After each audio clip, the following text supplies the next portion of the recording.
ওই সমস্ত মানুষদেরকে আমরা অনেকে বোকা মনে করি, যারা এই হাড় কাঁপানো শীতের মধ্যে আরামের নরম গরম বিছানাকে ফেলে রেখে এসে বরফের মতো ঠান্ডা পানির মাধ্যমে ওযু করে জায়নামাজের মধ্যে দাঁড়ায়া যায়।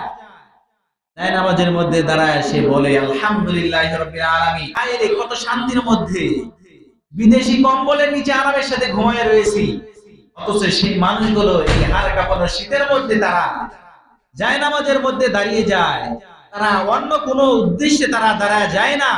আমার মনে থেকে বলে ওই সমস্ত মানুষগুলো একমাত্র আল্লাহ তাআলার সন্তুষ্টির জন্যই দাঁড়ায় যায়। ঠিক কিনা বলেন? অন্য কোনো উদ্দেশ্য নয়। কারণ এই হাড় কাঁপানো শীতের মধ্যে মানুষকে দেখার কোনো প্রশ্ন ওঠে না এখানে। এই জন্য আমার মনে বলে জান্নাতি মানুষগুলো যদি দেখতে চাও, জান্নাতি মানুষগুলো যদি তোমরা জানতে চাও কারা দুনিয়ার মধ্যে জান্নাতি, সেই সমস্ত জান্নাতি মানুষদেরকে যদি দেখতে ইচ্ছে করে, তাহলে ফজরের নামাজে এসে দেখো সেই সমস্ত মানুষগুলো তারা কিভাবে হাড় কাঁপানো শীতের মধ্যে তাদেরকে এই শীতে বাধা দিতে পারে নাই। এই টাঙ্কির পানিগুলো এতটাই ঠান্ডা, তারপরে তাদেরকে বাধা দিতে পারে নাই। তারা সমস্ত এই ঠান্ডাকে উপেক্ষা করে তারা একমাত্র আল্লাহ তাআলার সন্তুষ্টির জন্য জায়নামাজে দাঁড়িয়ে যায়। ঠিক না? জান্নাতটা কেমন হবে আল্লাহ সেটাও বলে দিয়েছেন, কিন্তু আজকে দেখা যায় অধিকাংশ মানুষ জাহান্নামের পথের দিকে যাচ্ছে। একটু মনোযোগ দিয়ে শুনেন, বুঝতে পারবেন ইনশাআল্লাহ। আল্লাহ তাআলা যখন জান্নাতকে সৃষ্টি করলেন, হযরত জিবরাইল আলাইহিস সালাতু ওয়াস সালামকে বললেন, ও জিবরাইল যাও যাও যাও জান্নাতকে দেখে আসো, আমি কেমন জান্নাত বানাইলাম আমার বান্দাদের জন্য। আমার বান্দাদের জন্য কেমন জান্নাত বানাইলাম, জান্নাতটা কেমন হলো তুমি একটু দেখে আসো। হযরত জিবরাইল আলাইহিস সালাতু ওয়াস সালাম চলে গেলেন। জান্নাতকে দেখার পরে আল্লাহ তাআলাকে বলেন, আল্লাহ তাআলাকে হযরত জিবরাইল আলাইহিস সালাতু ওয়াস সালাম ডাকতে বলেন, আল্লাহ ও আমার মালিক, তুমি যে জান্নাত তোমার বান্দাদের জন্য বানিয়েছো, ওই জান্নাতে যখন খবরগুলো কথাগুলো আপনার বান্দারা শুনবে, তারা তো জান্নাতেই চলে যাবে। কোথায় যাবে? জান্নাতে চলে যাবে। আল্লাহ তাআলা জাহান্নামকে বানাইলেন। জাহান্নামকে বানানোর পরে জিবরাইলকে বললেন, ও জিবরাইল এবার যাও জাহান্নামকে আমি আল্লাহ বানাইলাম, একটু দেখে আসো জাহান্নামটা কেমন। জিবরাইল আলাইহিস সালাম জাহান্নামকেও দেখে আসলেন। আসার পরে আল্লাহ তাআলাকে বলতেছেন, আল্লাহ আপনার যেই জাহান্নাম আমি দেখলাম, আপনার কোনো বান্দা ওই জাহান্নামে যাবে না। জাহান্নামের কথা শোনার সাথে সাথে তারা ভয় পেয়ে যাবে, কিন্তু তারা ওই জাহান্নামের মধ্যে যাবে না, জাহান্নামে যাওয়ার কাজই করবে না। আল্লাহ তাআলা ওই জান্নাতকে এবং জাহান্নামকে আল্লাহ তাআলা ঢেকে দিলেন। এবারে জিবরাইল আলাইহিস সালামকে পাঠিয়ে দিলেন, জিবরাইল যাও। হযরত জিবরাইল আলাইহিস সালাম চলে গেলেন। এবার জান্নাতকে জাহান্নামকে দেখে আসলেন। জান্নাতকে এবং জাহান্নামকে দেখে আসার পরে আল্লাহ তাআলাকে বলতেছেন, আল্লাহ জাহান্নামটা যেমন দেখলাম, আমার মনে হচ্ছে আপনার বান্দাগণ জাহান্নামের থেকে তারা ফিরতে পারবে না। জান্নাতকে যেভাবে দেখে আসলাম, আমার মনে হয় না যে আপনার বান্দারা জান্নাতে চলে যাইবে। জান্নাতে তারা যাইতে চাবে না, জাহান্নামের মধ্যে চলে যাইতে চাইবে। এইজন্য নবীজি সাল্লাল্লাহু আলাইহি ওয়াসাল্লাম বলেন, উজিবাতিন নারু বিশাহওয়াতিন ওয়া উজিবাতিল জান্নাতু বিল মাকার। নবীজি সাল্লাল্লাহু আলাইহি ওয়াসাল্লাম ওই কথাকে আরবিতে নবীজি সাল্লাল্লাহু আলাইহি ওয়াসাল্লাম বলেন, উজিবাতিন নারু বিশাহওয়াতিন ওয়া উজিবাতিল জান্নাতু বিল মাকার। আল্লাহ তাআলা জাহান্নামকে আল্লাহ তাআলা লোভনীয় বস্তুর মাধ্যমে ডেকে দিয়েছেন। জান্নাতকে আল্লাহ তাআলা কষ্টদার জিনিসের মাধ্যমে আল্লাহ তাআলা ঢেকে দিয়েছেন।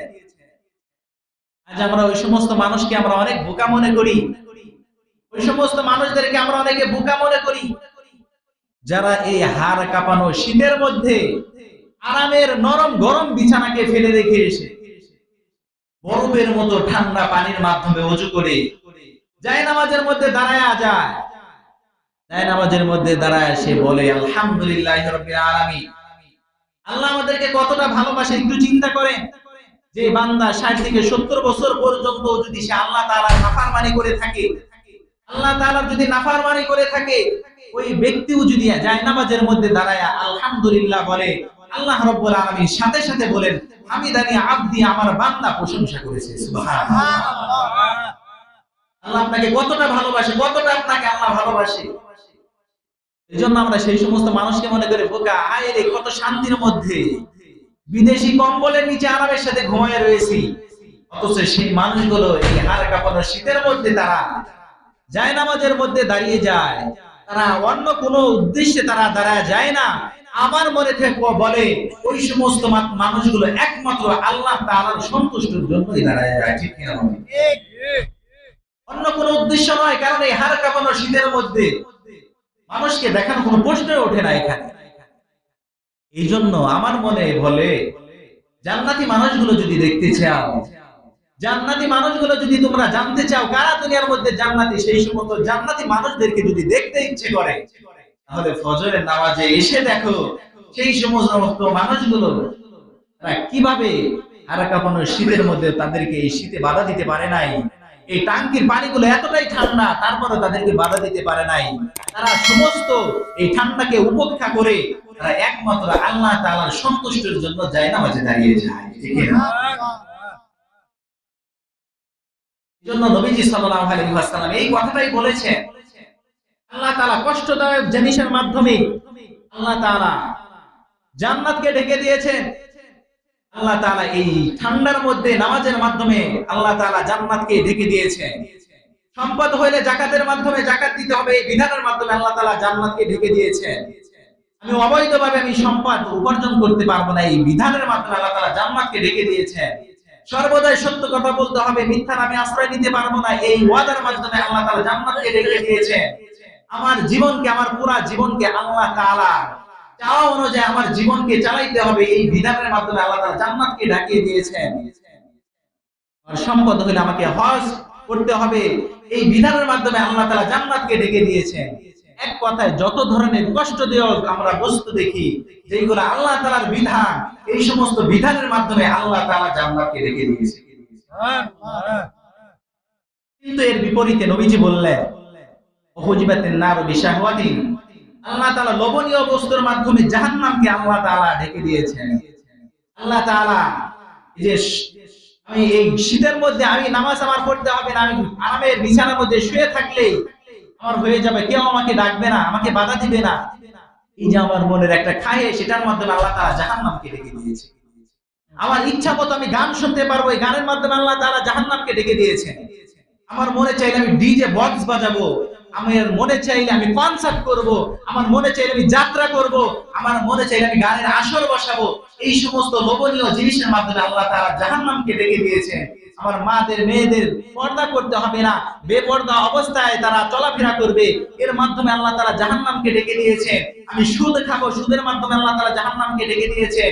আমি ঘুষ খাবো, ঘুষের মাধ্যমে আল্লাহ তাআলা জাহান্নামকে ঢেকে দিয়েছেন। আমি সত্য কথা বলবো না, মানুষের সাথে ওয়াদা করে আমি ওয়াদা রক্ষা করব না, মানুষের কুটনামি করব, মানুষের গীবত মানুষের গেয়ে গিয়ে বেড়াবো, একজনের দোষগুলো অপরজনের কাছে আমি চর্চা করে বেড়াবো, এই সমস্ত কথার মাধ্যমে, এই সমস্ত কাজের মাধ্যমে আল্লাহ তাআলা জাহান্নামকে ঢেকে দিয়েছেন, যেগুলো আমাদের প্রত্যেকেরই ভালো লাগে, করতেই মজা লাগে। এই জন্য জিবরাইল এই জাহান্নামকে দেখার পরে বললেন যে আপনার বান্দার আমার মনে হয় না যে তারা জান্নাতে যাইতে পারবে, কারণ জান্নাতের কাজগুলো এতটাই কঠিন, তারা করতে চাইবে না, কিন্তু জাহান্নামের কাজ এতটাই সহজ, তাদের মনে নফসের মাধ্যমে তারা চাইবে জাহান্নামের কাজ করার জন্য, এমনকি শয়তান তাদের পিছনে লাগানোই আছে, আমার মনে হয় না তারা জান্নাতে যাইতে পারবে, তারা অধিকাংশ জাহান্নামে চলে যাবে। এই জন্য আজ একটু চিন্তা করেন, আমার মনে কোনটা চায়? আমার যদি মনে যেটা চায়, আমার নফসাহি জিন্দেগি যদি আমি চালাই, তাহলে আপনি এটা মনে করেন যে যেটা বলেছেন জিবরাইল আলাইহিস সালাম, তাহলে সেটাই হয়ে যাবে। কারণ আমার লোভনীয় যে সমস্ত বস্তু আছে তার মাধ্যমে জাহান্নামকে ঢেকে দেওয়া হয়েছে।